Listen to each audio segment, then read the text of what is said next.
আসসালামু আলাইকুম। আজকে নিয়ে এসেছি গরুর মাংসের কালা ভুনা রেসিপি। এই ঈদে অবশ্যই একবার হলেও ট্রাই করে দেখবেন। আমি আজকে কালা ভুনা রান্না করার জন্য রাঁধুনির রেডি মিক্সটা ব্যবহার করছি। এর ভিতরে 2টি প্যাকেট রয়েছে। তো আমি কালা ভুনা রান্না করার জন্য 1 কেজি গরুর মাংস নিয়ে নিয়েছি। এখন আগে থেকে পেস্ট করে রাখা আদা, রসুন, জিরা এবং পেঁয়াজ বাটা দিয়ে দিচ্ছি। রাঁধুনিতে থাকা বড় মশলার প্যাকেটটি এখন আমি এখানে ব্যবহার করব।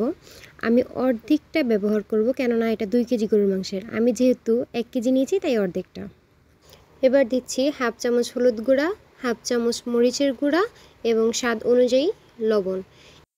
ছোট 2টো দারচিনিও ব্যবহার করেছি। এখন পরিমাণ মতো তেল দিয়ে সবগুলো একসাথে মেখে নেব।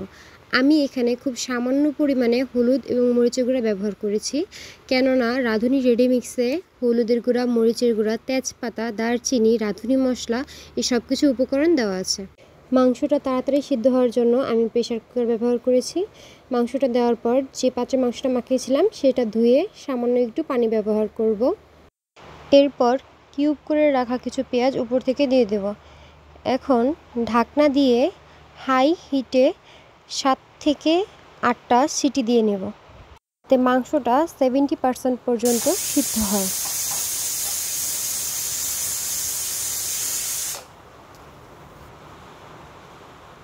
এরপর এটার ভাপটা বের হতে দিয়ে আমি অন্যদিকে কিছু পেঁয়াজ বেরেস্তা করে নেব।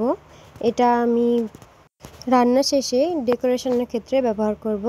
আপনারা চাইলে রান্নার মাঝখানেও দিতে পারেন। পেঁয়াজ বেরেস্তাটা কিন্তু অনেকটা সময় নিয়ে লো হিটে করতে হবে, না হলে দেখা যাবে এক পাশে পেঁয়াজটা পুড়ে গিয়েছে কিন্তু অন্য পাশের পেঁয়াজটা কাঁচা রয়ে গেছে। তাহলে পেঁয়াজ বেরেস্তাটা যখন খাবার সময় মুখে পড়বে তখন তেতো লাগবে। অনেকটা সময় নিয়ে বাদামি করে ভেজে নিতে হবে।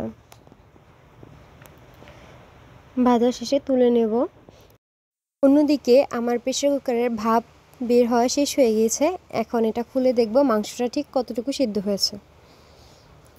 মাশাআল্লাহ, যতটুকু চেয়েছি ঠিক ততটুকুই হয়েছে। এখন এই যে ঝোলগুলো রয়েছে এগুলো আমি কড়াইতে নিয়ে এগুলো টেনে নেব। একদিকে ঝোলটা শুকিয়ে আসবে এবং অন্যদিকে মাংসটাও বাকি 30% সিদ্ধ হবে। ঢাকা দিয়ে দিচ্ছি, মাঝে মাঝে নেড়ে দেব। ঝোলটা যখন শুকিয়ে এরকম মাখো হয়ে আসবে তখন রাঁধুনি রেডি মিক্সে থাকা ছোট মশলার প্যাকেটটির অর্ধেক মশলা আমি এখানে ব্যবহার করব। রাঁধুনি রেডি মিক্সের এই প্যাকেটের মশলাটা দেওয়ার পরের কাজ হচ্ছে শুধু অনবরত নাড়াচাড়া করা। অবশ্যই এটি লো হিটে হবে। এ পর্যায়ে মাংসটা বারবার নাড়াচাড়া করতে হবে। মাংসটা নাড়তে নাড়তে যখন ঝোলগুলো একদম শুকিয়ে আসবে তখন মাংসের কালারটাও ধীরে ধীরে চেঞ্জ হতে থাকবে। কালা ভুনাতে আপনি যত বেশি নাড়াচাড়া করবেন, অর্থাৎ যত বেশি সময় নিয়ে আপনি মাংসটা ভাজবেন, মাংসটার কালারটাও তত সুন্দর আসবে এবং খেতেও ঠিক ততটাই মজা হবে। দেখতেই পাচ্ছেন আমার মাংসের কালারটা ধীরে ধীরে চেঞ্জ হয়ে আসছে। এ পর্যায়ে নামিয়ে পরিবেশন করে নেব। আপনারা যারা এই রেসিপিটি বাসায় ট্রাই করবেন অবশ্যই আমার সাথে ছবি অথবা ভিডিও শেয়ার করবেন।